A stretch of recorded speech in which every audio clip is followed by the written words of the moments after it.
Bonjour à toutes et à tous. Merci de nous rejoindre pour ce webinaire de présentation de l'appel des employeurs engagés. On va commencer dans quelques petites minutes. Juste le temps pour moi de vous rappeler, bien entendu, que les échanges seront enregistrés, qu'ils vous seront envoyés à l'issue du webinaire, ainsi que le PowerPoint de présentation et toutes les ressources qui seront mentionnées lors de cette présentation.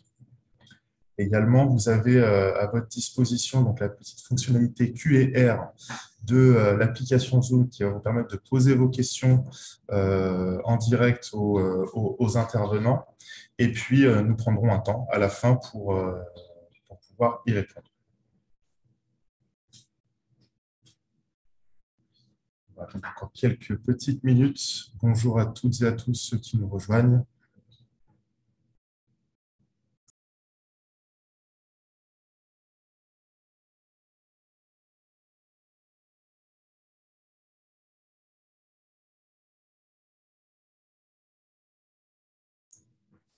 Bonjour.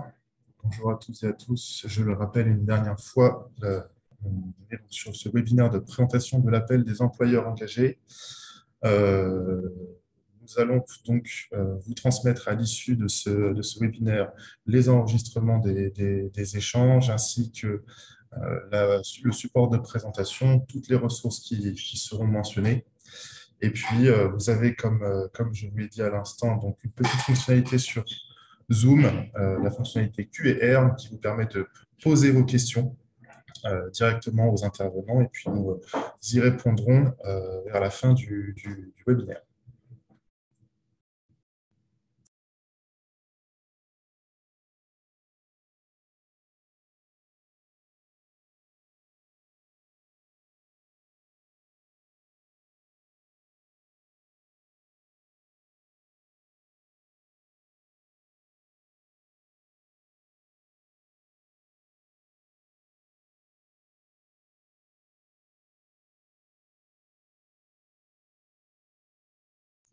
Très bien, merci à toutes et à tous. Bonjour, bienvenue. Sébastien, je vous laisse la parole pour on va dire, lancer officiellement ce webinaire.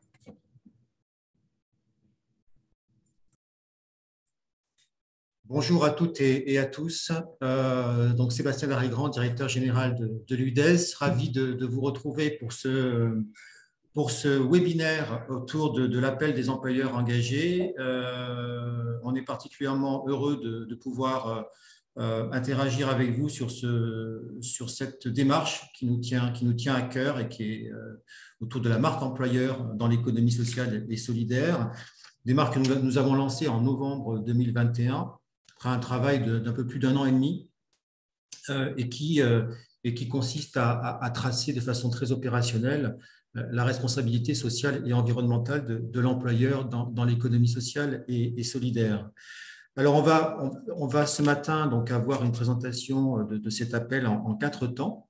D'abord, on va laisser la parole à David Cluzot, président de la commission des affaires sociales à l'UDES et membre du bureau de l'UDES, qui a été par ailleurs l'animateur de cette démarche au sein du bureau, qui nous présentera la genèse de ce projet et la démarche politique qui a sous-tendu le sujet.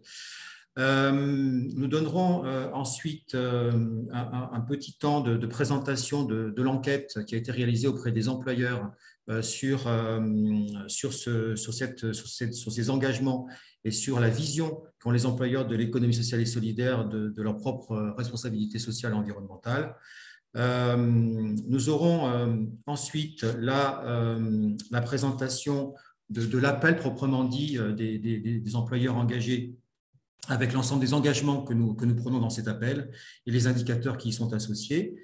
Nous entendrons le témoignage d'un employeur engagé en la présence d'Adel Chekir, qui est le responsable des ressources humaines de la fondation OV, qui est une fondation qui agit pour l'insertion des personnes en situation de handicap. Et enfin, nous terminerons cette matinée par comment passer de l'intention à l'action, c'est-à-dire l'outillage et les démarches d'accompagnement que nous mettons en place autour de cet appel des employeurs engagés, pour vous permettre en tant qu'employeur ou en tant que tête de réseau de vous saisir de cette démarche pour passer donc à l'action.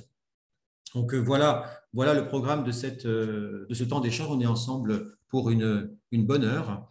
Je laisse d'abord de suite la parole à un petit point de technique sur l'application Klaxoon qui va nous permettre d'interagir avec vous à l'occasion de cette matinée. Je laisse la parole à Stéphane sur ce point-là et ensuite à David Cluzot pour le propos de la genèse de cette démarche. À tout à l'heure. Merci Sébastien. Donc oui, en effet, ce qu'on voulait faire en préparant ce webinaire, c'est vous donner l'occasion aussi de pouvoir participer activement et de pouvoir réagir sur les échanges qui se tiennent en ce moment. Donc pour ce faire, on vous propose de aller sur l'application Klaxoon si jamais vous avez un smartphone ou directement sur l'URL que vous voyez là sur votre droite, klaxoon.com. Et puis, dans la partie, on va dire, connexion, rentrez le code d'accès, donc VZDEKCS, et puis de créer un pseudonyme.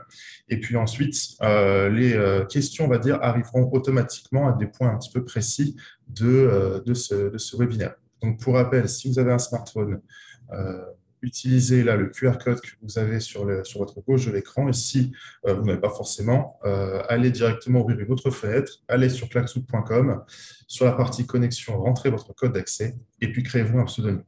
Et dès que nous vous solliciterons pour réaction, nous vous referons passer également un petit message à cette occasion-là. Et sans transition, je laisse donc la parole à David Cluzot pour nous présenter un petit peu la genèse de cette démarche. David, micro. C'est le direct. Le micro n'était pas connecté.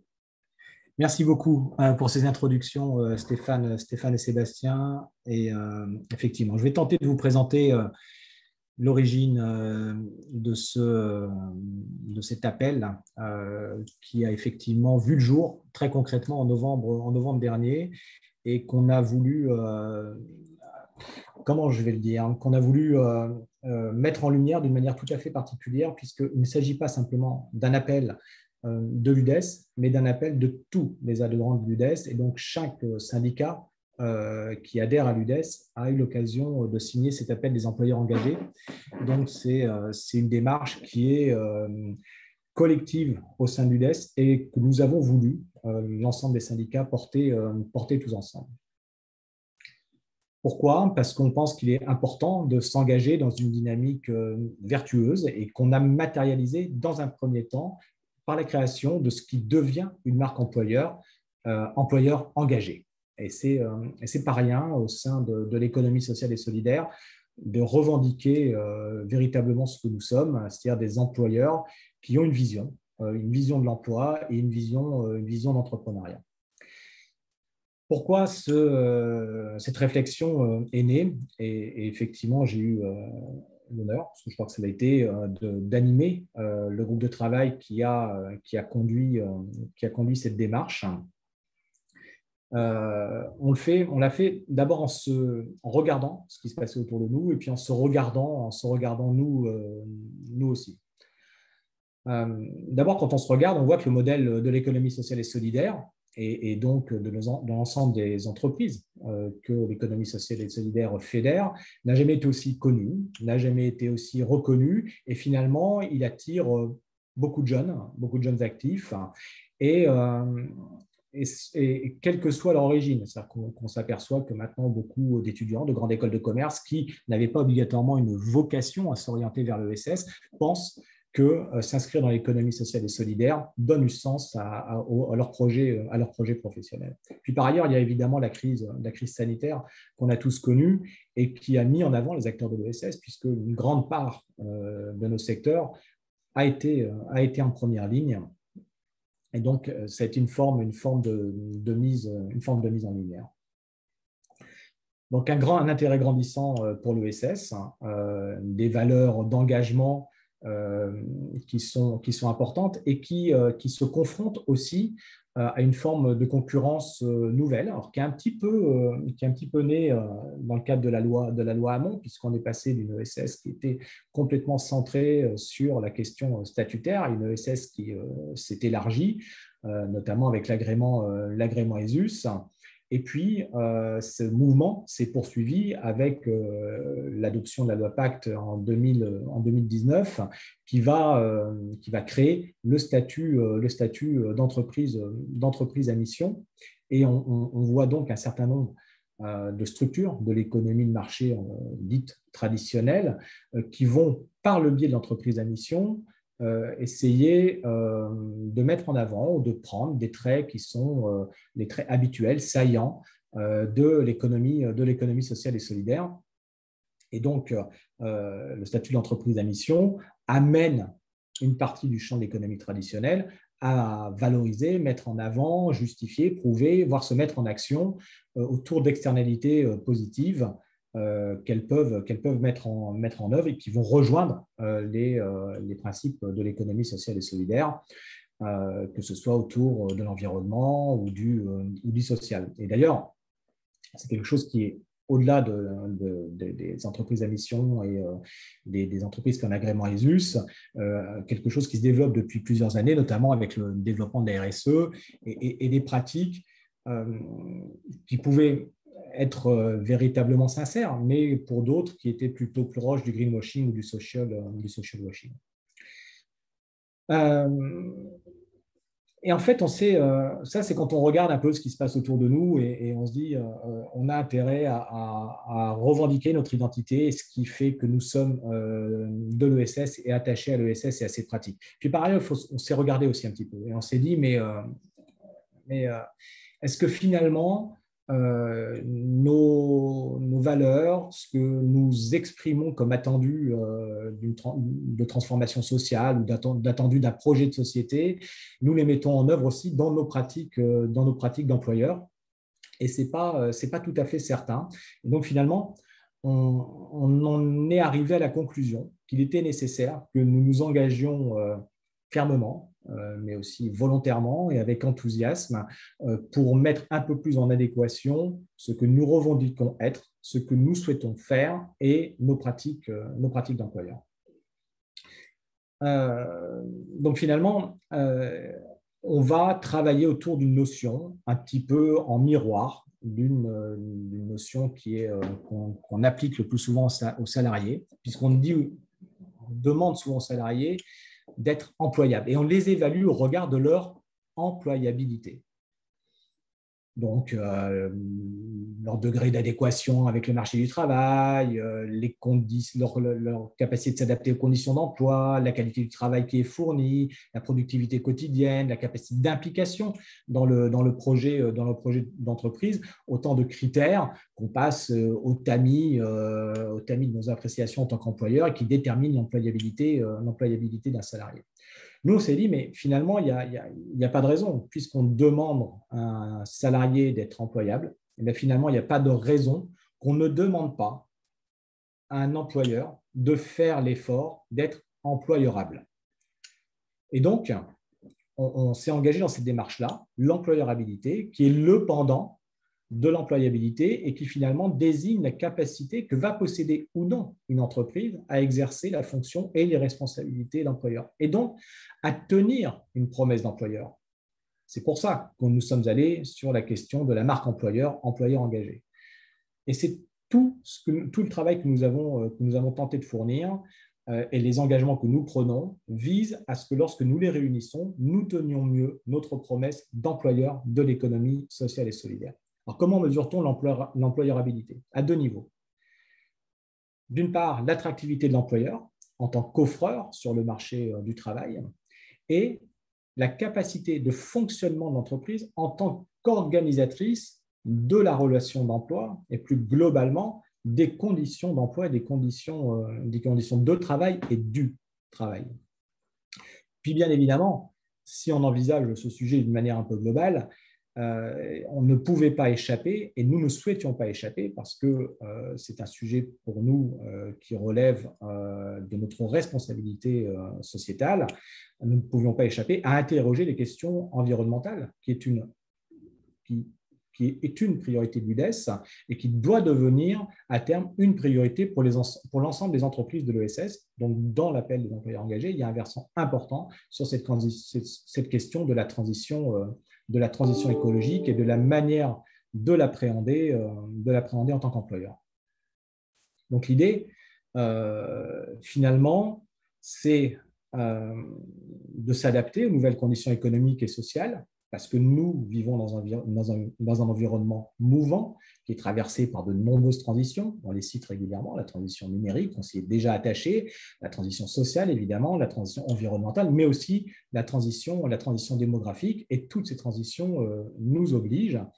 Et pour autant, il est nécessaire que nous sachions nous différencier avec l'économie de marché traditionnelle autour des principes qui font notre ossature, c'est-à-dire la non-lucrativité, voire la lucrativité limitée, comme on a l'habitude de le dire, et évidemment l'utilité sociale. Ces deux éléments font que l'ESS est un modèle unique et il nous a paru plus qu'essentiel de le revendiquer.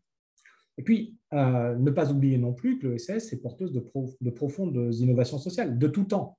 La question, par exemple, de la prise en charge des personnes en situation de handicap vient de l'initiative associative. La question de la protection de l'environnement et de l'éducation à l'environnement vient de l'initiative associative. Et tout ça continue à perdurer. Et on voit dans l'économie sociale et solidaire des initiatives fortes. On peut citer les GEC, par exemple, les coopératives d'activité et d'emploi aussi, mais la dernière initiative, Territoire zéro chômeur longue durée, qui sont nées dans le creuset imaginatif d'acteurs de l'économie sociale et solidaire. Et puis, l'économie sociale et solidaire est aussi régulièrement challengée, je l'ai dit tout à l'heure, sur sa capacité à offrir une qualité de vie au travail à la hauteur des valeurs qui l'animent. Nous sommes des secteurs professionnels qui attirent par le sens que nous donnons au projet qu'il s'agit de conduire dans le cadre d'un collectif de travail. Pour autant, parfois, peut-être aussi parce qu'on est militant, peut-être parce qu'on est justement l'économie sociale et solidaire, on a du mal à construire un socle et un univers de qualité de vie au travail qui est tout à fait en correspondance avec nos attentes profondes. Donc, on a des défis à relever qui sont extrêmement importants. Et le premier de celui-là était de mettre en adéquation les valeurs de l'ESS avec nos pratiques en matière de ressources humaines, nos pratiques managériales, la participation des salariés de nos secteurs aux décisions stratégiques des associations ou des entreprises et de prendre à bras-le-corps la question de pratiques vertueuses en termes d'environnement en entreprise. C'est tous ces éléments qui ont conduit l'UDES à élaborer bien évidemment cet appel, mais avant tout à interroger ses adhérents et les employeurs de l'économie sociale et solidaire sur l'état de la relation d'emploi et du contrat social dans l'ESS. Au départ, notre réflexion est d'ailleurs celle-ci. Comment on porte un contrat social différent? Ça s'est transformé finalement en appel, qui est une dimension préalable peut-être à la redéfinition d'un contrat social. L'objectif étant donc de faire du contrat social un outil de développement de l'attractivité des entreprises, un levier d'amélioration de leur représentativité sociale et un instrument de renforcement du dialogue avec les salariés.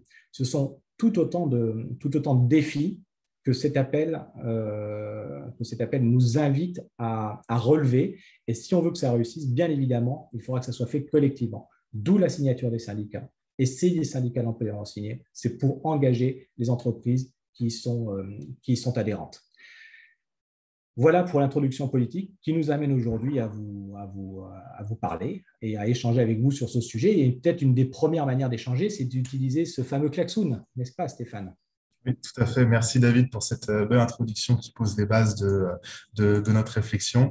Ce qu'on vous invite à faire avant de vous présenter un petit peu l'enquête qui nous a conduit justement à réaliser cette charte, c'est d'utiliser klaxon pour notre première question qui est tout simplement Selon vous, qu'est-ce que c'est qu'un employeur engagé? Et donc là, pour celles et ceux qui nous ont rejoints entre-temps, je vous invite à aller sur klaxoon.com ou à scanner le QR code suivant et à rentrer le code d'accès. Pour ceux qui étaient, on va dire, là à l'heure, normalement, la question s'affiche en temps réel sur votre écran. On vous y invite à y répondre. À noter que pour les modalités de réponse, il s'agira donc d'un nuage de mots qui va apparaître. Donc, il faut être précis et concis dans sa réponse. En quelques mots, qu'est-ce qu'un employeur engagé selon vous? Je le répète une dernière fois pour celles et ceux qui nous ont rejoints. N'hésitez pas à aller sur soit l'application Klaxoon via votre smartphone en scannant le QR code ou bien directement sur Internet, sur une nouvelle page, d'aller sur klaxoon.com, de rentrer dans l'onglet Connexion le code d'accès suivant, de y ajouter un pseudonyme et puis de répondre à notre première question, qu'est-ce qu'un employeur engagé selon vous? On vous laisse quelques petites secondes pour y répondre et puis on diffusera les résultats juste après.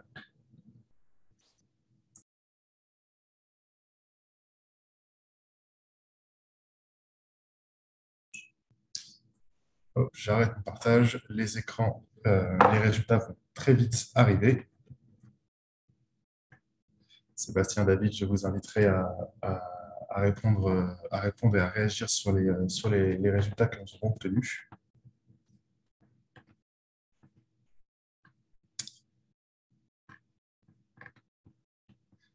David, Sébastien, qu'est-ce que cela vous inspire? Je trouve ça plutôt assez intéressant, les mots, en tout cas les trois là, qui sont les plus en évidence, mais il y en a plein d'autres qui apparaissent. Humaniste, c'est le projet de l'ESS, et c'est ce qu'on doit faire ressentir dans ce que nous sommes en tant qu'employeurs. La responsabilité, c'est être responsable, c'est ce qu'on a envie d'engager. Finalement, ça change un peu, c'est marrant, mais on reste à peu près sur les mêmes termes. La responsabilité, c'est ce qu'on a envie d'engager dans cet appel, c'est-à-dire nous prenons à bras le corps notre responsabilité d'employeur et spécifiquement d'employeur de l'économie sociale et solidaire. Je vois un nouveau mot apparaître qui me paraît engagement. Finalement, c'est ce que nous sommes dit, c'est employeur engagé. Pour être engagé dans l'ESS, d'ailleurs, c'est effectivement la question du respect de l'ensemble des parties prenantes qui doit nous animer. Mais c'est rapidement dit, je trouve que moi, je m'y reconnais bien par rapport à l'ensemble des travaux que nous avons pu mener. Sébastien?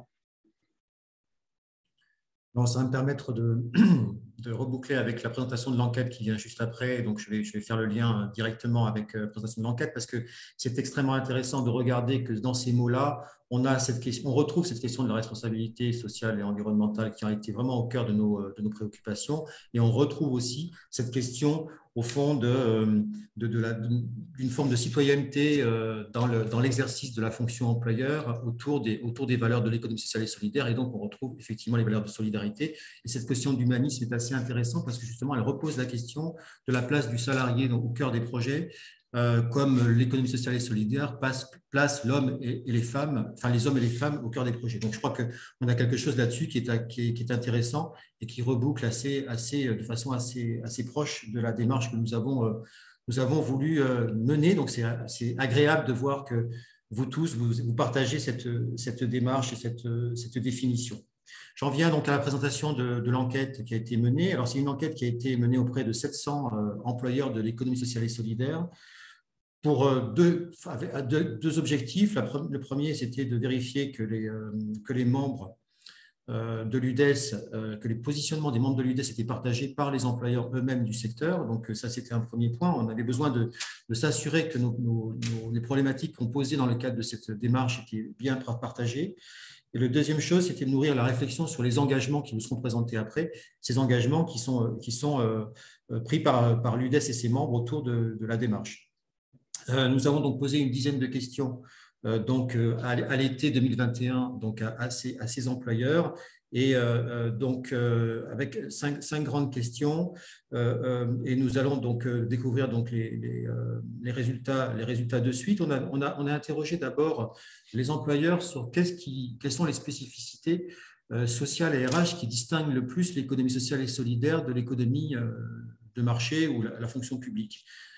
Et au fond, ce qui ressort de cette question, c'est qu'on a une ESS qui est perçue comme étant très impliquée ou qui implique très fortement ces parties prenantes, que ce soit les salariés, que ce soit les usagers, les clients, dans son projet. Donc, on a quelque chose qui relève aujourd'hui dans la vision des employeurs d'une ESS qui implique la participation des salariés, qui implique via la prise en compte des besoins de ces usagers clients, mais qui aussi est un levier pour travailler la qualité de l'emploi et la qualité de vie au travail. On sait que c'est un sujet particulièrement structurant sur lequel nous sommes très challengés.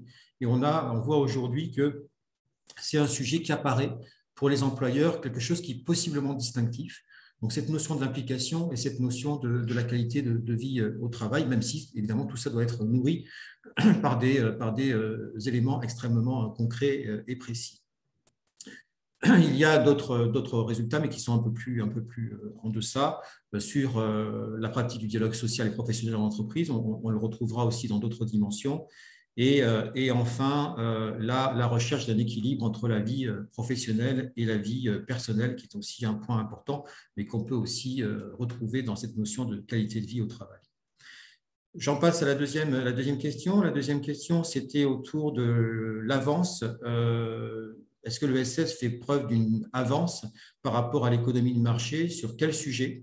Donc là, dans les résultats qui sont donnés, on s'aperçoit qu'on a une ESS perçue comme étant en avance sur son positionnement intrinsèque, j'allais dire, puisque mission d'intérêt général, d'utilité sociale, l'ESS est perçue comme étant donc, dans ces domaines en avance par rapport à d'autres secteurs de l'économie, mais aussi une certaine forme de contribution à ce que j'appellerais la citoyenneté économique, puisqu'on voit qu'il y a dans la question de la transparence financière ou décisionnelle, dans la place de la gouvernance, du management, de l'implication des parties prenantes, donc tous ces sujets-là, il y a aussi perçu une spécificité de l'ESS, donc à la fois sur l'intérêt général et à la fois sur l'implication et la transparence économique et financière et ce que moi j'appelle un peu la citoyenneté économique. Donc on a là-dessus ces éléments-là qui ressortent très fort.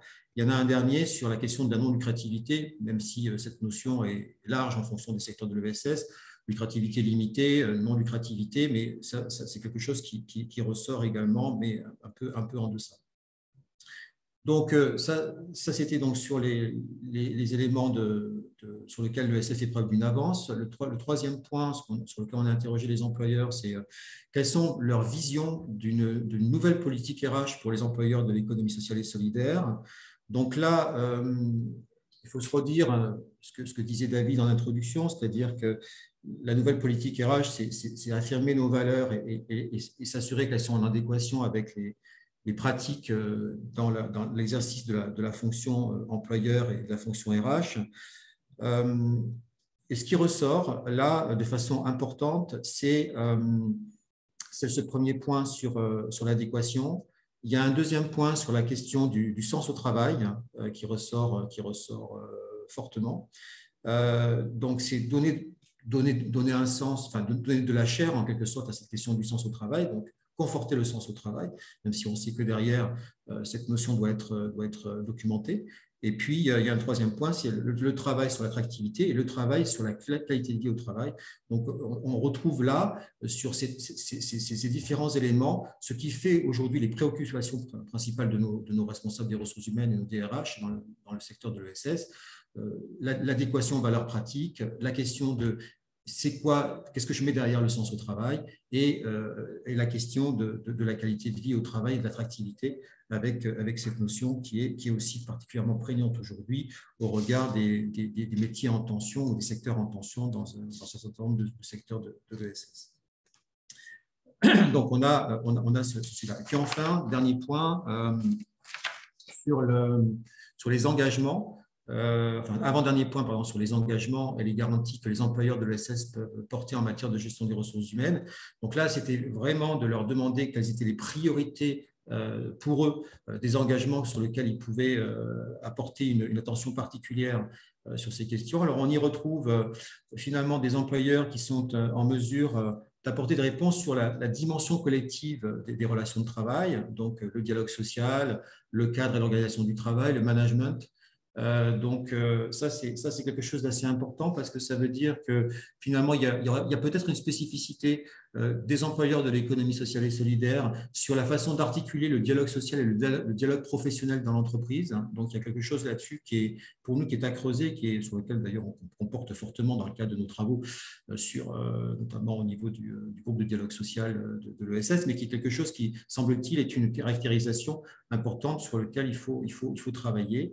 Et puis la question de la formation professionnelle également, avec des ambitions fortes, en tout cas de la part des employeurs, vision d'une perspective forte sur la formation, la promotion sociale de la formation professionnelle est quelque chose qui est vécu très fortement comme des engagements sur lesquels il y a besoin de porter des choses fortes pour les employeurs. Et puis les deux derniers points, c'est ce que j'appelle les conditions d'emploi, c'est-à-dire conditions de travail, politique salariale. Aussi, aujourd'hui, on sait qu'on est extrêmement challengé, notamment dans cette période d'augmentation très forte des coûts de la vie avec l'évolution très forte de l'inflation. Et on a donc un sujet, évidemment, sur ces conditions d'emploi qui est particulièrement structurant et sur lequel on est challengé aussi pour poser des engagements. Le dernier point de cette étude, c'est sur les priorités managériales que les employeurs adoptent pour justement accompagner ces priorités dans le cadre de la relation d'emploi. Donc, on y retrouve des choses assez concluantes avec ce que je viens d'expliquer sur le fait que les employeurs semblent veiller particulièrement à une articulation du dialogue à différents niveaux, dialogue social, dialogue professionnel avec les salariés, avec les instances représentatives du personnel. Donc, c'est quelque chose qui est une priorité forte pour les employeurs et vécu comme tel. Et puis, deuxième chose, le fait de pratiquer la concertation et la médiation.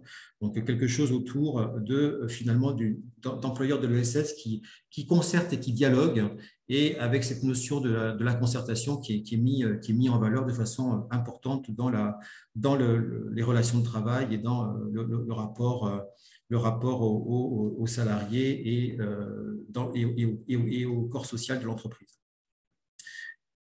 Donc, en conclusion de cette étude, première chose, un socle identitaire largement partagé par les employeurs. Ce qui fait sens ensemble, c'est l'utilité sociale, la non-lucrativité, qui sont des marqueurs forts de l'ESS, mais aussi, on l'a vu, l'égalité professionnelle, la citoyenneté au travail, la relation d'emploi, donc l'importance de travailler sur ces dimensions-là. Le deuxième point, c'est que l'employeur joue un rôle très important dans la diffusion d'une culture de l'ESS au sein de l'entreprise, à travers donc la marque employeur et son positionnement vis-à-vis de l'ensemble de ses parties prenantes. Et ça, c'est important parce qu'on a vu dans les réponses qu'apportent les employeurs cette notion d'impliquer, d'associer, de concerter, donc à plusieurs endroits dans le projet, dans la transparence financière, dans la pratique du dialogue social ou du dialogue professionnel. Et le dernier point, c'est que finalement, l'ESS est un mode d'emploi différent, et ce mode d'emploi, il a besoin d'être caractérisé. On a évoqué la question du dialogue social, de la formation. Il y a bien entendu cette notion de la façon de caractériser finalement ce mode d'emploi différent, et on peut creuser les choses, bien entendu, autour de la réponse aux besoins d'attractivité du secteur et à la fidélisation de nos collaborateurs, pour regarder très concrètement comment cette question du mode d'emploi différent peut se jouer de façon très, très opérationnelle dans les structures. Donc, voilà les résultats de cette enquête. Un petit point klaxoon, Stéphane, pour faire réagir nos participants à cette présentation. Oui, tout à fait. Nouvelle sollicitation klaxoon sur les résultats de cette enquête. Donc, pour celles et ceux qui ont déjà, on va dire, répondu à la première question, je vous invite à consulter vos téléphones ou la page ouverte pour répondre à la deuxième question qui concerne donc justement ces résultats. Et suite à la présentation de ces résultats et au regard de votre expérience, est-ce que vous partagez, on va dire, plus ou moins les résultats de cette enquête de manière générale?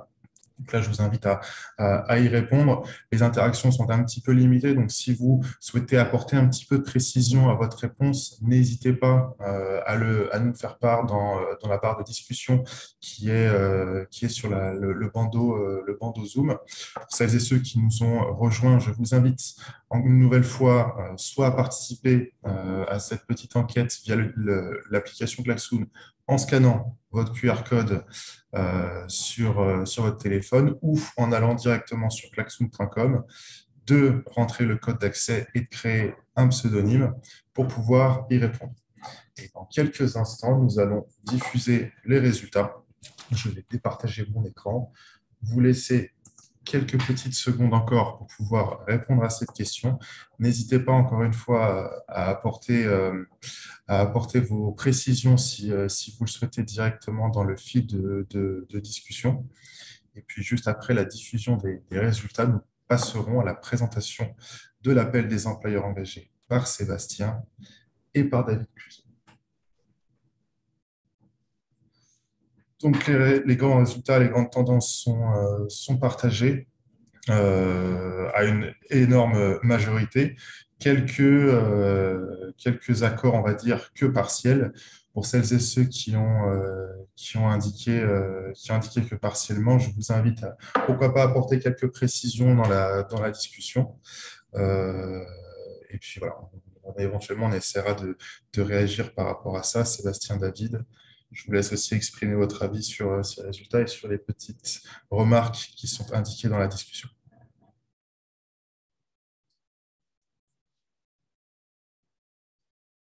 Alors, il faut savoir qu'on a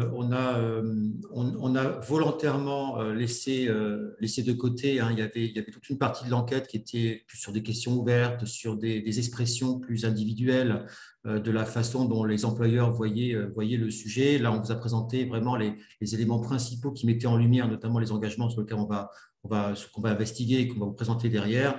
Alors, je vois quelques remarques, effectivement, comme quoi les résultats manquent de force et de vivacité. On n'est ni plus ni moins que comptable de ce que nous disent nos membres et nos employeurs, c'est-à-dire qu'on pose des questions et on voit les réponses. Vous avez vu les réponses qui se sont affichées. Ce qu'on peut remarquer quand même, c'est que rien n'est très tranché dans cette étude, c'est-à-dire qu'on voit, il y a plusieurs items qui sont proposés chaque fois. On a proposé sur chacune des questions une dizaine d'items, là, il vous en a été présenté en résultat 4 ou 5 chaque fois. Rien n'est très tranché, donc on voit que c'est un sujet quand même qui, en fonction des employeurs, de leur positionnement dans leur secteur respectif, qu'ils soient associations, coopératives, mutuelles, qui ont une vision qui est parfois contrastée, parfois différente, mais complémentaire sur ces sujets. Donc, ce qui nous invite aussi quelque part à se dire qu'on est sur une démarche qui a vocation à être une démarche apprenante. On n'a pas vocation à trouver des réponses à tout de suite. On a essayé de brosser quelques axes clés que cette enquête fait ressortir sur les spécificités de l'ESS et les spécificités de la fonction RH dans l'ESS. Maintenant, c'est sûr qu'à partir de cette enquête et à partir des verbatims qui nous ont été remontés par nos employeurs, on a pu travailler sur les engagements qu'on va vous présenter là et qui sont pour le coup bien plus concrets et opérationnels. Juste Sébastien, si je peux. Vas-y David. Ouais, en une seconde, parce que l'appel, je crois, je l'indiquais un peu tout à l'heure, c'est le début d'une démarche qui doit nous amener, nous conduire vers un nouveau contrat social. C'est long à construire. On n'est pas dans une démarche à court terme, on est dans une démarche à long terme qui doit amener et nous conduire à une transformation assez profonde de nos pratiques, sans aucun doute. On fait des choses très bien, on en fait d'autres moins bien et on a des efforts à faire. Quelqu'un disait dans les questions qu'on ne parlait pas des salaires. Ce n'est pas qu'on ne parle pas des salaires. Les branches en parlent tous les jours des salaires actuellement. Ça fait partie des sujets qu'on a en permanence. Sauf que la question de l'employabilité ne se limite pas à la question de la rémunération. On ne l'élimine pas, on ne la met pas de côté, bien évidemment. Au contraire, c'est un sujet. Quand on interroge l'ensemble des employeurs sur le fait de dire mais pourquoi nos branches ne sont pas attractives, il y a plein de choses qui arrivent. On a une force, le sens, et on a des faiblesses. Et c'est pour ça qu'on a fait l'appel des employeurs engagés pour essayer de corriger ces faiblesses. Et dans les faiblesses, on doit améliorer notre réflexion sur les conditions de travail, sur l'accès à la formation professionnelle, sur les questions d'égalité, sur les questions, et évidemment, sur les questions de rémunération. C'est un ensemble, et c'est bien dans cet écosystème-là qu'on doit inscrire l'appel des employeurs engagés. C'est ce à quoi on va s'inviter finalement, et Adèle témoignera après d'une manière de faire. C'est ce à quoi on va s'inviter finalement. C'est dans une démarche au long cours, qui doit nous amener à mettre en cohérence ce que nous pensons comme étant véritablement un emploi de qualité. Et donc, ça devra nous conduire, comme le dit Sébastien, vers un nouveau mode d'emploi. Simplement, ça ne se décrète pas. Ça se construit sur un temps un peu long. Merci David. Je vous propose de passer maintenant directement dans le cœur du sujet, de parler donc, du coup, de l'appel des employeurs engagés, de présenter les grands engagements qui sont ressortis de cette enquête. Oui, Micro. nous avons 5 axes dans cet appel qui finalement trace l'ensemble de la fonction employeur. Donc, un axe sur la recherche de sens au travail et les garanties de qualité de vie au travail, un axe sur le parcours professionnel des salariés, un axe sur la dimension démocratique des structures de l'ESS, un axe sur le dialogue social et enfin un axe sur la question de la mutation écologique des entreprises et la place des employeurs dans cette mutation écologique. Et donc, sur ces 5 axes, donc, nous avons fait un exercice qui est de tracer chaque fois 5-6 engagements forts sur lesquels on pense utile de prendre une démarche à la fois forte de positionnement et se dire que, comme disait David, on est sur l'idée d'impliquer le plus grand nombre d'employeurs dans ces engagements pour d'abord faire savoir ce que nous faisons. Il y a beaucoup de choses qui sont faites par les employeurs de l'économie sociale et solidaire aujourd'hui qui ne sont pas remontées. Et donc, c'est déjà faire savoir ce que nous ferons, c'est ce qu'on appelle les pratiques inspirantes et qui sont aujourd'hui nombreuses dans nos secteurs. Et la deuxième chose, c'est progresser. Et cette progression, elle va se traduire de façon très concrète, puisque tous les 2 ans, on va mesurer à travers donc un baromètre tel que l'enquête qui vous a été présentée, mais de façon sans doute un peu plus précise, la réalité de ces engagements pris par les employeurs de l'économie sociale et solidaire. Donc, tous les 2 ans, on regardera quelles sont les évolutions barométriques de ces engagements, comment ça réagit, quelles sont les difficultés, comment on a progressé. On sait très bien qu'on ne peut pas être à 20 sur 20 partout et sur tous les sujets, mais on a une volonté d'agir et cette volonté d'agir, elle se positionne sur l'ensemble de ces axes. Alors, on va faire cette présentation des axes à 2 voix. Donc, je vais commencer par l'axe 1 qui est sur la question de la recherche de sens au travail. Donc, sur cet axe 1, on a posé 5 engagements. Qui sont finalement à différents niveaux et qui positionnent finalement l'économie sociale et solidaire dans ses spécificités de façon assez forte, notamment sur le fait de se dire que les employeurs de l'ESS considèrent le salarié comme co-élaborateur des projets de l'entreprise. On le retrouve dans les projets associatifs, les projets coopératifs, les projets mutualistes. Ça, c'est quelque chose qui est assez fondamental. Le deuxième axe, il est sur la mise en place de systèmes de rémunération équitable. On sait que dans nos secteurs, il y a la très grande majorité de nos employeurs qui pratiquent des échelles de rémunération de 1 à 10. Donc, on sait aussi qu'on a fait un gros effort ces dernières années pour réduire les différences en termes de rémunération et l'égalité entre les femmes et les hommes sur ce sujet, puisque dans l'ESS, même si tout n'est pas parfait, au jour d'aujourd'hui, l'écart salarial entre les hommes et les femmes est plus faible que dans le reste de l'économie. Sur le troisième point qui est important, sur lequel je voudrais peut-être m'arrêter un peu plus, c'est sur la question de l'égalité entre les femmes et les hommes et la promotion d'un index égalité dans les entreprises de moins de 50 salariés. Cet index existe aujourd'hui, mais dans les entreprises plus importantes, et on se dit qu'au fond, il y a sans doute une action à mener toute particulière pour améliorer encore l'égalité entre les femmes et les hommes au sein des entreprises de l'économie sociale et solidaire.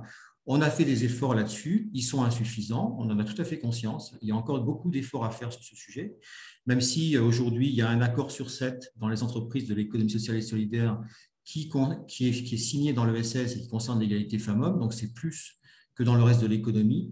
Pour autant, on sait qu'on doit encore progresser puisqu'il y a encore des écarts importants sur ce sujet. Et finalement, de se dire qu'on peut promouvoir l'index égalité dans les entreprises de moins de 50 salariés, mais ça permet de se fixer un cap et de se dire qu'on doit encore mener des actions encore plus importantes pour réduire cette égalité entre les femmes et les hommes dans des métiers de l'ESS qui sont souvent des métiers féminins et souvent des métiers, en tout cas là où il y a des écarts de rémunération, c'est parfois sur des métiers peu ou pas qualifiés. Et donc, il y a un travail à faire sur cette question de l'égalité femmes-hommes. Nous pourrons mesurer cela, par exemple, si on prend cet exemple de l'égalité femmes-hommes, à travers deux indicateurs. D'abord, est-ce qu'il existe dans les entreprises un accord sur l'égalité femmes-hommes ou une démarche sur l'égalité professionnelle femmes-hommes, et puis par ailleurs sur les résultats à l'index égalité entre les femmes et les hommes dès lors qu'on promeut son développement dans les entreprises et dans les petites et moyennes entreprises au-delà des grandes entreprises. Donc on voit bien sur ces sujets-là, et si on trace cette question de la question de la qualité de vie au travail, qu'on a des sujets sur lesquels on peut à la fois porter une ambition et puis porter des mesures, d'indicateurs pour permettre aux entreprises de progresser. Les deux derniers points, c'est sur l'articulation de la vie professionnelle et de la vie personnelle ou citoyenne. Cette question de la vie personnelle ou citoyenne est importante parce qu'on sait aujourd'hui qu'il y a une très forte porosité entre les salariés de l'économie sociale et solidaire et un certain nombre de leurs engagements. D'ailleurs, ça peut être des engagements citoyens, des engagements politiques, mais ça peut être aussi des engagements syndicaux. Donc, on sait qu'on a aujourd'hui, et c'est quelque chose qu'on a voulu poser très fortement, cette attention particulière à cette articulation entre les différentes vies professionnelles, personnelles ou citoyennes. On pourrait prendre aussi le développement de l'aide aux aidants, qui se développe de plus en plus, bien évidemment, avec le vieillissement de la population, et de se dire qu'au fond, il y a un travail à faire et à accompagner sur les danses aussi dans le secteur de l'ESS, et on a l'intention de se saisir de ce sujet. Voilà, je vais passer donc au deuxième axe et je laisse la parole à David sur ce deuxième axe.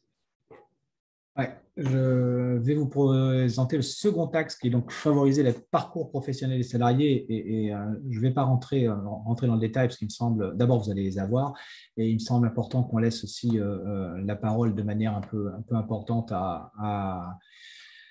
aux représentants de l'OVE pour exposer sa pratique. Et voilà. Donc, favoriser le parcours professionnel des salariés, pareil. Ça, c'est quelque chose, la question de la formation professionnelle qui est dans l'ADN des acteurs de l'économie sociale et solidaire.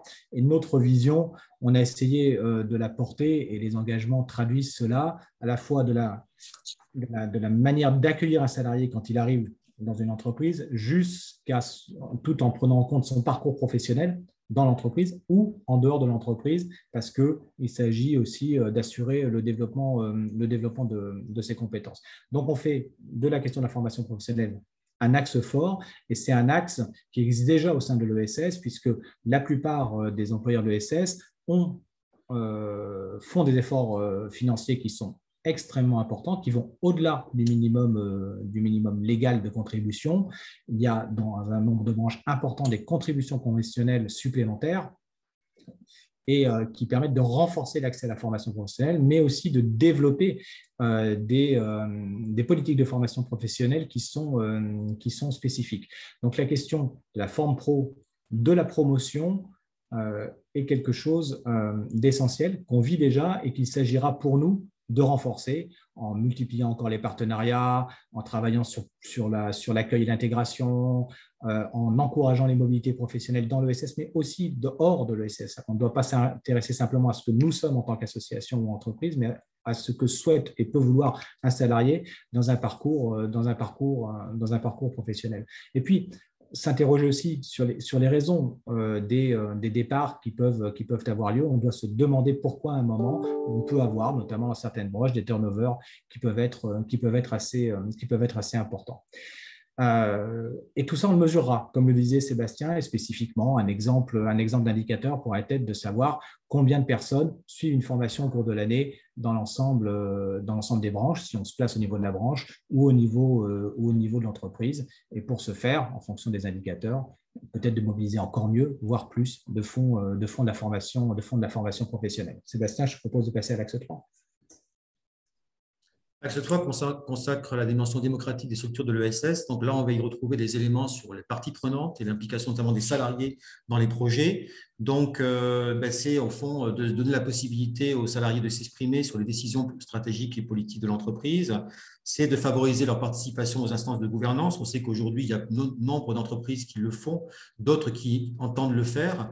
La question, c'est de savoir est-ce que l'application des salariés est avec une voie consultative ou délibérative. Ça dépend des structures, mais on l'a laissé ouvert à ce stade en se disant qu'au fond, il était important de militer pour une représentation égale entre les femmes et les hommes et une représentation accrue des salariés au sein des instances de gouvernance.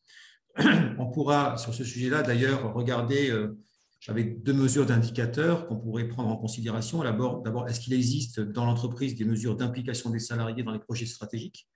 Est-ce qu'il existe par ailleurs une formalisation de la présence des salariés dans les instances de décision ou une information des salariés à la situation économique de l'entreprise? Donc, on voit qu'il y a possibilité de mobiliser des indicateurs là-dessus et donc d'accompagner ces mutations autour de la structuration démocratique.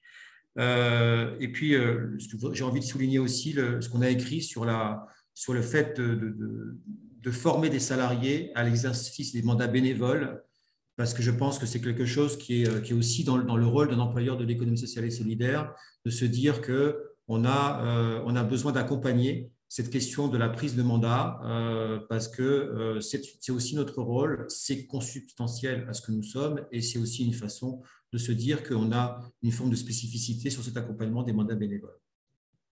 David, je te relaisse la parole sur l'axe 4.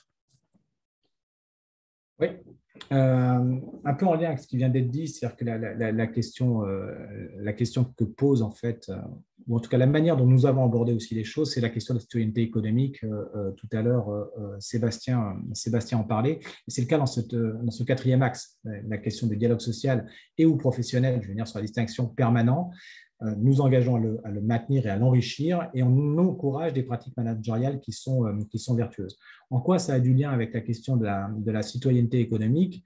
Nous posons le principe que si on veut fonctionner mieux, il est nécessaire absolument d'impliquer toutes les parties prenantes de nos entreprises. Et dans les parties prenantes, il y a les salariés. On a évoqué tout à l'heure la question de la gouvernance, mais ça passe aussi par d'autres pratiques, et notamment par un dialogue permanent et fort, que ce soit le dialogue structuré, c'est-à-dire le dialogue social avec les institutions, les IRP, mais aussi du dialogue professionnel qui permet d'impliquer plus globalement l'ensemble des salariés et qui relève de modes de management un peu différents, et mode de management qui ne se limite pas à la question du management par le projet. C'est-à-dire que c'est impliquer et favoriser la prise de responsabilité des salariés. Et par ailleurs, si on veut véritablement travailler sur cette citoyenneté économique, il nous a paru important de mettre en avant une pratique qui existe dans un certain nombre de branches de l'économie sociale et solidaire, et qui doit favoriser le dialogue au sein des entreprises, qui vise à abaisser le seuil de mise en place des IRP pour favoriser le dialogue social. Ça existe dans plusieurs branches. Donc, avoir finalement des IRP en dessous de 11 salariés, c'est le cas dans la branche éclat, dans la branche des acteurs du lien social et familial, dans la branche de l'habitat et du logement accompagné, et quelques autres, pour qu'il y ait des interlocutions qui soient construites dans une vision de progrès du projet des entreprises et d'une meilleure participation des salariés.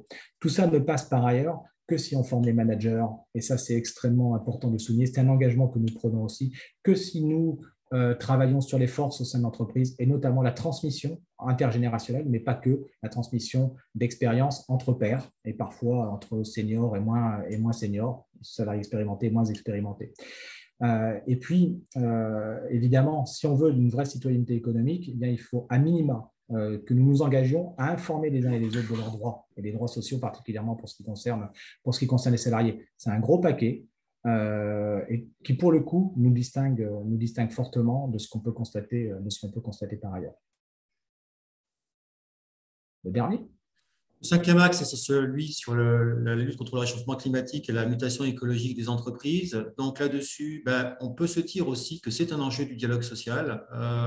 Je crois qu'on a voulu poser cette idée forte et à la lumière de ce que les pouvoirs publics aussi nous indiquent dans les différents dispositifs réglementaires ou législatifs, le fait que nous pouvions en faire un axe d'accompagnement des bonnes pratiques, nous pouvions repérer les employeurs pour les accompagner, former, préparer les métiers de demain à la transition écologique, travailler sur les compétences qui sont associées à cette transition écologique et se donner les moyens de mesurer les impacts environnementaux de nos activités. Alors, sur ce sujet-là, évidemment, c'est un sujet un peu nouveau pour les employeurs de l'économie sociale et solidaire, mais qui est nouveau pour la société tout entière. Disons que on a besoin d'accompagner très fortement ces mutations. L'UDES lance une démarche notamment d'un calculateur carbone des entreprises de l'économie sociale et solidaire qui sera donc associé à la plateforme Valores qui est la plateforme de mesure de l'impact social des activités des entreprises de l'ESS. Nous allons mettre en place des indicateurs carbone dédiés de façon à pouvoir permettre aux entreprises, aux employeurs de l'ESS de mesurer leurs émissions de gaz à effet de serre sur les postes de consommation d'énergie, les déplacements des collaborateurs, des achats de fournitures, etc. Donc, on a une démarche engagée dans ce sens et d'ores et déjà, on souhaite que cette dimension écologique soit au cœur de nos projets entrepreneuriaux et d'employeurs dans les prochaines années. Donc voilà pour la présentation de cette étude et de cet appel. Et je laisse la parole maintenant à Stéphane, qui va présenter notre intervenant pour le témoignage. Merci. Juste avant peut-être de donner la parole à Adèle, je vous invite à réagir une dernière fois via l'application Klaxoon au regard donc, des 5 grands axes d'engagement que présente l'appel, lequel, pour vous, de votre situation personnelle et professionnelle, vous paraît être le plus prioritaire sur lequel travailler. On reviendra donc juste après sur comment est-ce qu'on s'engage sur ces enjeux-là, quels sont les outils qui existent, quelles sont les formations qui existent. Mais juste avant, donc, on répond à cette question Klaxoon et puis viendra après le témoignage d'Adèle Chekir. Donc, pour rappel, pour celles et ceux qui nous ont rejoints en cours de route, vous pouvez scanner le QR code avec votre smartphone et puis rentrer le code d'accès. Pour celles et ceux qui n'ont pas forcément de smartphone, allez directement sur klaxoon.com, rentrez dans la barre de connexion le code d'accès suivant, vous créez un pseudonyme et donc sélectionnez parmi les 5 grands engagements qui vous ont été présentés, celui qui vous paraît le plus prioritaire. Et donc, je vais départager mon écran. Les résultats vont s'afficher d'ici quelques petits instants. Allez, répondez. C'est le moment, c'est notre dernière utilisation Klaxoon avant le témoignage d'Adèle Chekir, donc qui est directeur des ressources humaines de la Fondation OVE. Et dans quelques petits instants, les résultats vont apparaître à l'écran. Les voici. Donc là, la qualité de vie au travail des salariés semble faire consensus avec la moitié donc, des participants. Le dialogue social et la question de l'environnement sont également ex aequo de leur côté, donc chose sur lesquelles nous allons essayer de vous présenter les leviers qui existent à la fois via l'UDES et puis également via d'autres acteurs sur le territoire. Et puis enfin, voilà, le parcours professionnel qui n'a pas encore recueilli de vote à ce moment-là. David, Sébastien, est-ce que vous voulez réagir sur ces éléments, même Adèle d'ailleurs, si vous voulez. Il n'y a pas de...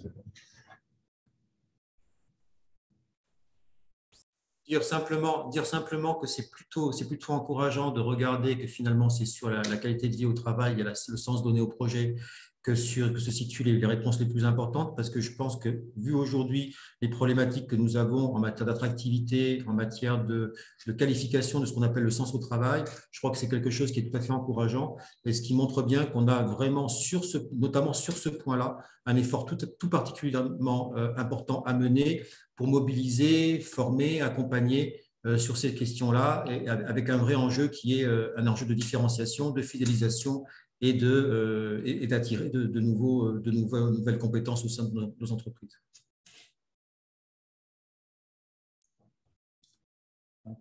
Très bien, merci. Donc, si ça vous convient, Adèle, je vous laisse la parole, donc responsable de la Fondation OVE.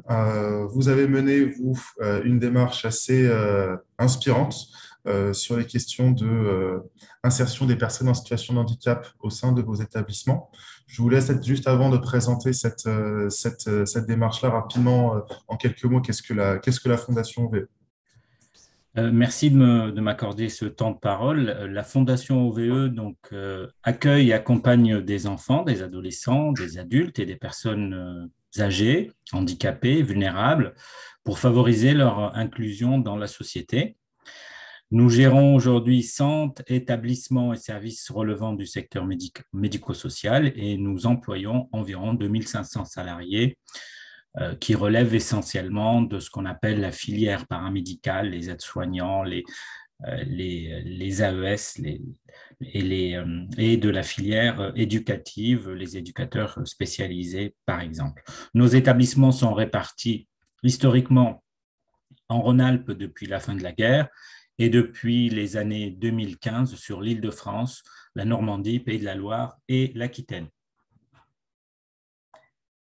Alors, à l'origine de notre démarche que vous avez qualifiée d'inspirante, et je vous remercie pour le terme, nous sommes partis depuis 2020 sur l'analyse de la situation de présence des bénéficiaires de l'obligation d'emploi travailleurs handicapés.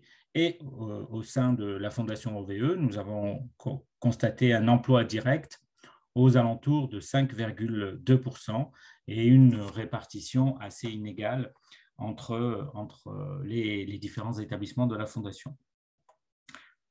Avec le DRH, moi je suis RRH sur le secteur du nord-ouest de la Fondation, donc avec la DRH, nous avons pris la décision d'accélérer une idée et de créer une mission handicap au sein de la Fondation OVE, et la vocation de cette mission, c'est d'améliorer durablement la situation d'emploi des travailleurs handicapés.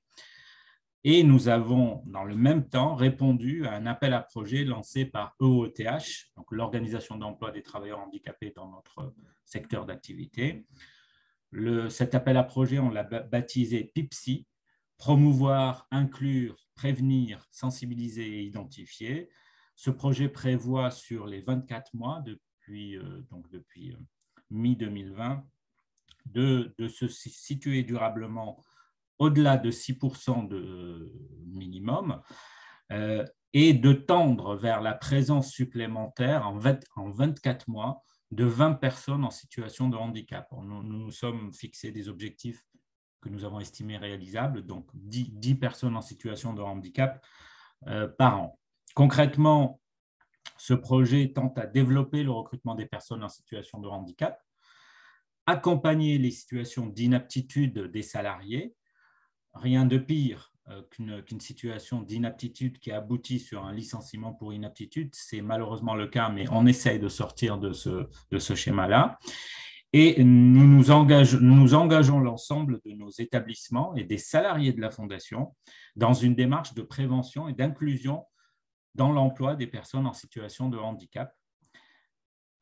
Mais également, donc, c'est une particularité de ce projet, c'est de sensibiliser nos usagers à l'emploi ordinaire.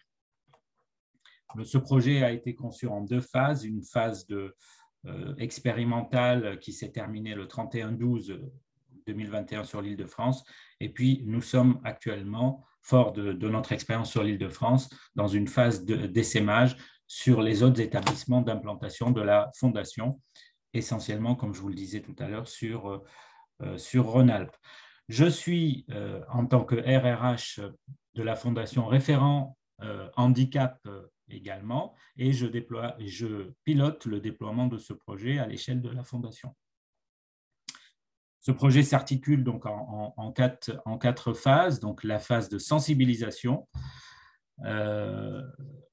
Nous avons tissé un réseau de relais handicap de proximité. Nous avons formé nos directeurs aux obligations légales et nous avons créé des référents relais dans les différents territoires de la Fondation. Nous avons évalué avec les salariés des besoins spécifiques d'adaptation de leur poste, les salariés en situation de handicap, bien sûr. La troisième phase, c'est d'inclure. Nous avons développé avec OETH un partenariat qui consiste à embaucher dans le cadre d'un programme dit Oasis, des stagiaires venant des CRP ou préparant des alternances sur nos métiers qui sont en tension, travailleurs sociaux, aides-soignants, infirmiers, etc. La quatrième phase, c'est de sensibiliser nos usagers, comme je vous l'ai dit tout à l'heure, à l'emploi ordinaire. Pour les effets, les principaux effets que j'ai essayé d'analyser, de vous présenter aujourd'hui, c'est qu'en 8 mois d'action, c'est-à-dire depuis la mise en place de la mission handicap jusqu'à la fin de l'année 2021, nous sommes passés à un taux d'emploi de 5,20, je vous disais tout à l'heure, à 6,79 en 2020. Nous avons pu identifier la mise en place de projets d'immersion professionnelle avec des cap emploi parisiens. C'est un terme barbare, ça s'appelle la PMSMPP, la période de mise en situation en milieu professionnel, avec des personnes qui nous ont été présentées par Cap Emploi. Nous avons conclu à l'échelle de la Fondation 5 conventions de stage. 5, c'est peut-être ridicule, mais ce n'est pas 0. 5 conventions de stage avec des personnes en situation de handicap dans des établissements franciliens et également en Rhône-Alpes. C'est le programme Oasis qui est impulsé aujourd'hui par l'Organisation d'emploi des travailleurs handicapés. Nous avons fait connaître les cap emploi à nos établissements. Certains de nos établissements ne connaissaient pas les cap emploi. Et nous ambitionnons en septembre d'embaucher notre premier alternant en situation de handicap ici à Paris, dans le 18e. Nous avons accompagné financièrement 18 projets d'adaptation de postes. On a eu un financement d'environ 16 000 € de la part de OTH. Et nous avons accompagné également 3 prestations d'accompagnement. Les prestations d'accompagnement, ici, c'est des études ergonomiques essentiellement, sensibilisation des équipes, pour un montant de 2 400 €. Enfin, Stéphane Gosse, quand on a préparé ce webinaire, m'a demandé si je pouvais donner un conseil. Alors, je vais rester humble, je ne pourrai pas donner de conseils, parce que je pense que je ne suis pas là pour ça. Et ce que je peux juste vous dire, c'est que la mission handicap que nous avons créée, ce n'est pas une obligation légale, mais pour nous, c'est un levier d'efficience de notre organisation. Je vais vous faire part d'une expérience d'un de nos salariés agents de service intérieur qui est en situation de surdité et qui s'est trouvé après son embauche, entre guillemets, privée de formation bureautique parce que son manager ne savait pas qu'elle pouvait, grâce à notre intervention, avoir accès à un interprète pour l'aider à suivre cette formation Word. Elle l'a fait, cette formation Word bureautique, avec l'aide d'un interprète. Et aujourd'hui, elle prépare une formation qualifiante pour devenir maîtresse de maison. Et elle est accompagnée toujours par des interprètes. On a parlé tout à l'heure du levier de la formation. Et c'est en partie grâce à sa surdité que notre maîtresse de maison, qui ne l'est pas encore, c'est grâce donc à sa surdité qu'elle communique bien avec nos usagers qui sont en situation de handicap lourd. Voici l'essentiel de ce que je voulais vous partager par rapport à notre démarche au sein de la Fondation OVE. Je vous remercie. Merci Adèle. Avis à tous les participants, si vous avez des questions à poser sur la démarche donc, de la Fondation OVE pilotée par Adèle Chekier, notamment sur l'insertion des personnes en situation de handicap, n'hésitez pas. Et puis donc, je vois qu'on est un tout petit peu en retard, donc je vais aller assez vite sur comment est-ce qu'on passe de l'intention à l'action et comment est-ce que l'UDES en fait peut vous accompagner à travers les outils et les formations qu'elle met à disposition des employeurs de l'ESS pour s'engager justement sur les différents et les grands axes d'engagement de l'appel. Alors, pour commencer, pour commencer, avant même de pouvoir s'engager dans un processus d'amélioration, il vous faut objectiver, on va dire, vos pratiques. Donc là, on va dire que Sébastien m'avait déjà, on va dire, mis sur la voie en mentionnant la plateforme Valores qui propose justement un autodiagnostic, donc à partir des données issues du bilan social de la structure, sur les différentes dimensions de sa structure, que ce soit sur ses pratiques RH, sur son ancrage territorial, un petit peu également sur l'environnement. Bien entendu, cette plateforme, elle est gratuite et en accès libre, donc profitez-en, c'est un outil qui vous permet justement de pouvoir objectiver vos pratiques et puis derrière, ensuite, de pouvoir fixer quelles sont en fait les marges de progression et d'objectiver un an après, on va dire, ce premier autodiagnostic, vos démarches de progrès sur quelques indicateurs. Il existe aussi d'autres moyens, on va dire, de pouvoir passer de l'intention à l'action. On a relevé quelques-unes avec Sébastien et David au moment de la préparation de ce webinaire. Dans un premier temps, et c'est un petit peu ce que disait Admimo Adèle, se mettre en adéquation avec le cadre légal. C'est déjà, on va dire, une première étape, car voilà, on n'est pas forcément tous avertis sur toutes les petites subtilités du droit du travail ou autre. Donc, monter en compétence là-dessus permet déjà au moins de s'améliorer sur certains points. Et là, il existe bien entendu des guides qui sont également accessibles sur le site de l'UDES, sur l'emploi salarié, sur le numérique, qui pourront vous aider justement à appréhender un petit peu mieux les évolutions législatives sur ces sujets-là. Et puis, il existe aussi des formations qui sont dispensées, là, me semble-t-il, en région Pays de la Loire sur la qualité de son management. Également, il y a la question de quels sont les moyens pour rendre ces emplois plus attractifs. Donc là, j'ai vu déjà quelques questions passer sur ce sujet, on y répondra juste après. Mais là encore, il existe pas mal de leviers là-dessus, donc une meilleure articulation des temps de vie, des objectifs de formation pour les collaborateurs.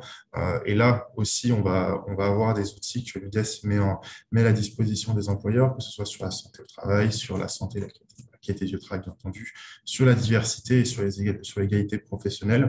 Pas mal de formations aussi qui se multiplient sur le territoire, qui sont prises en charge à la fois par l'UDES et votre opérateur de compétences. Donc, profitez-en si vous avez un petit manquement sur ce sujet-là. Les formations vous seront également, bien entendu, envoyées à l'issue de ce webinaire. Mais voilà, en tout cas, il faut que vous ayez cela en tête, qu'il existe des formations sur le territoire et donc profitez-en. Également, donc, sur le dialogue social et professionnel, c'est quelque chose qui est ressorti durant l'enquête. C'est également quelque chose qui a été mis en avant par David lors de sa présentation. Un guide du dialogue social qui vous aussi remettra un petit peu les idées au clair sur l'évolution du cadre législatif et puis sur les pratiques inspirantes à mettre en œuvre. Et puis, je vais encore, on va dire, un petit peu paraphraser David sur ce point, mais faire preuve d'innovation, c'est important. C'est aussi un élément de différenciation qui peut faire la différence avec l'économie de marché traditionnelle. Et donc là, la mesure de ses impacts, la mesure de son impact environnemental, c'est quelque chose qui peut faire la différence. Donc, un outil aussi également, la Valores, qui propose donc à la fois le diagnostic, mais également la possibilité de faire ses premiers pas sur la plateforme Valores en termes d'évaluation d'impact social.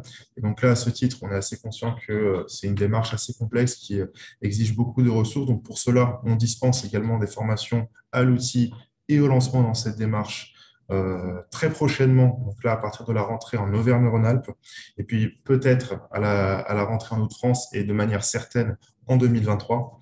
Donc là également, ce sont des formations qui seront prises en charge par l'UDES et par d'autres partenaires publics, donc n'hésitez pas à vous y inscrire en suivant les canaux de communication de l'UDES. Des formations aussi à l'impact social et à la transition écologique en Pays de la Loire, et puis des formations un petit peu plus, on va dire, poussée et longue à venir en 2023 avec le projet Objectif Transition 2025 de l'UDES qui va donc être déployé dans 6 régions, en tout cas de manière expérimentale pour le moment, après peut-être d'autres par la suite. Ces 6 régions concernent donc les Hauts-de-France, l'Île-de-France, les Pays de la Loire, la Nouvelle-Aquitaine, l'Occitanie et la Réunion. Voilà, restez informés via les canaux de communication de l'UDES pour pouvoir vous inscrire si à la fois vous êtes intéressé et si le territoire en question est représenté sur ces différentes formations. Et sur ce, après ce petit aparté sur les outils mis en place par l'UDES et les formations, David, je vous laisse conclure ce temps d'échange, si cela vous va. Merci Stéphane, merci beaucoup. Et un grand merci à Adel Cheikher de nous avoir rejoints pour nous présenter ce qui a été mis en place au niveau de l'OVE. Ça traduit ce qu'on cherche à faire, c'est-à-dire aller rechercher des pratiques inspirantes parce que nous nous engageons, ça ne veut pas dire que nous ne faisons rien. Par contre, nous allons aller chercher ce qui se fait de bien pour essayer de pouvoir en promouvoir l'essaimage. Je vais conclure très rapidement parce qu'on a pris un peu de retard. J'ai vu qu'il y avait quelques commentaires un peu dubitatifs sur la hauteur de nos engagements. Nous sommes au travail, nous sommes dans une démarche de progrès. Nous voulons appliquer l'ensemble des structures de l'ESS dans un changement relativement profond. Ça peut sembler modeste, mais il nous a semblé qu'il était absolument nécessaire de franchir ce premier pas, tout aussi modeste qu'il soit. Et il ne l'est pas tant que ça, parce qu'il y a quand même des engagements extrêmement forts dans cet appel pour poursuivre au long cours cette démarche. Je l'ai dit plusieurs fois, mais je le redis parce que c'est bien comme ça qu'on le perçoit. On s'engage fortement, volontairement, et on reviendra avec des éléments de preuve pour vous dire si tous ensemble, parce que c'est bien tous ensemble, ce n'est pas l'UDES qui est concerné. L'UDES impulse, les syndicats relaient et les acteurs de cette transformation, ça va bien être toutes les entreprises que vous représentez aujourd'hui et les milliers et centaines de milliers d'employeurs de l'ESS qui représentent, je vous le rappelle, quand même 12% de l'emploi privé en France. Donc, il est important de se mobiliser collectivement. On va faire des évaluations de cet appel et moi, vraiment, et je pense que je peux engager tous les membres du bureau de l'UDES dans ce que je vais dire. Nous espérons que nous aurons ensuite un second appel des employeurs engagés qui sera encore plus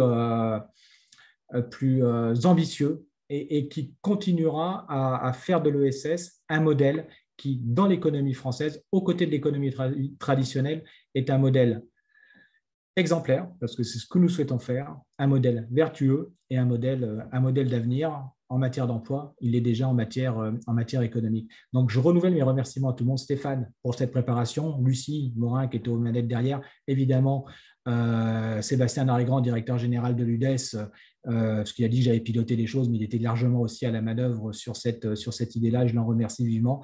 Adèle, et puis tous les participants qui ont bien voulu patienter 1h15 dans ce webinaire qu'on va renouveler, je crois. Merci à tous.